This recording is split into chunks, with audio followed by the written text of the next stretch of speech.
গাজার প্রসঙ্গটি সরকারের পক্ষ থেকে যে একটি সিদ্ধান্ত হয়েছে, জাতীয় নিরাপত্তা উপদেষ্টা যেটি বলেছেন, সেটি আসলে আপনারা বা ইসলামী আন্দোলন বাংলাদেশ কিভাবে দেখেন? না, একেবারেই আমরা তীব্রভাবে এটার প্রতিবাদ জানাই এবং এটা হতে দেওয়া যাবে না।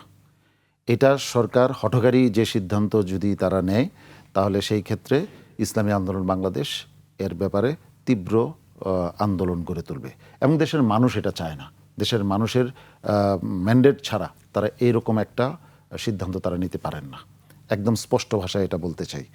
এখানে দেখুন যে ভারত আমাদের এই দেশটা তো এর আগে যেটা ছিল যে নামকাওয়াস্তে বাংলাদেশ ছিল, কিন্তু দেশ চালাতো ভারত। এখন আবার এইখানে ভারতের পরিবর্তে আরেকটা দেশ আমার দেশ চালাবে, এইটা তো দেশের স্বাধীনতা প্রিয় কোনো মানুষ এটা মেনে নিতে পারে না।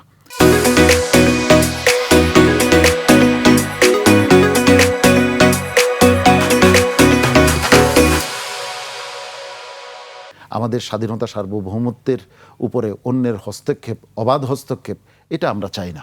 আমরা চাই যে আমরা আমাদের সিদ্ধান্তটাকে গ্রহণ করব, অন্যের ইশারায় আমরা সিদ্ধান্ত গ্রহণ করব না, এটাই হওয়া উচিত। এবং অনেক বিষয়ে আমি ওনার স্পিরিটের সাথে একমত, কিন্তু কিছু কিছু বিষয়ে কিছু যৌক্তিক বিষয়ও আছে। যেমন আমাদের যে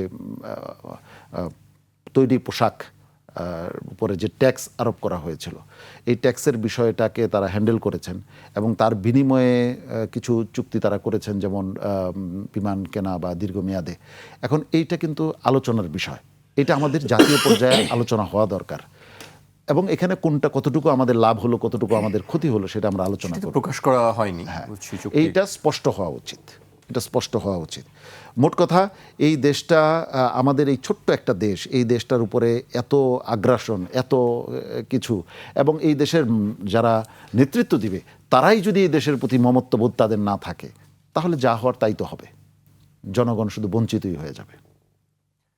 তাহলে আপনারা যে বলছেন উচিত বা এটা অনুচিত, মানে এই কথার মধ্যেই আসলে শেষ থাকবে? এই কথার মধ্যে শেষ না, মানে একটা আমরা আশা করেছিলাম যে এই গণঅভ্যুত্থানের পরে আমরা একটা সঠিক ট্র্যাকে উঠব, কিন্তু সেই ট্র্যাকে ওঠাটা যেহেতু হচ্ছে না, তাহলে আমাদেরকে নতুন ট্র্যাক খুঁজে নিতে হবে, নতুন ট্র্যাক খুঁজতে হবে, মানুষকে খুঁজতে হবে।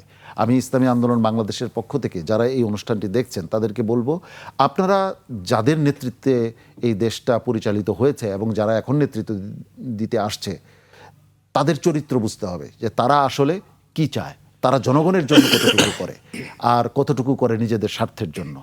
অতএব জনগণকেই তার পথ খুঁজে নিতে হবে। জি।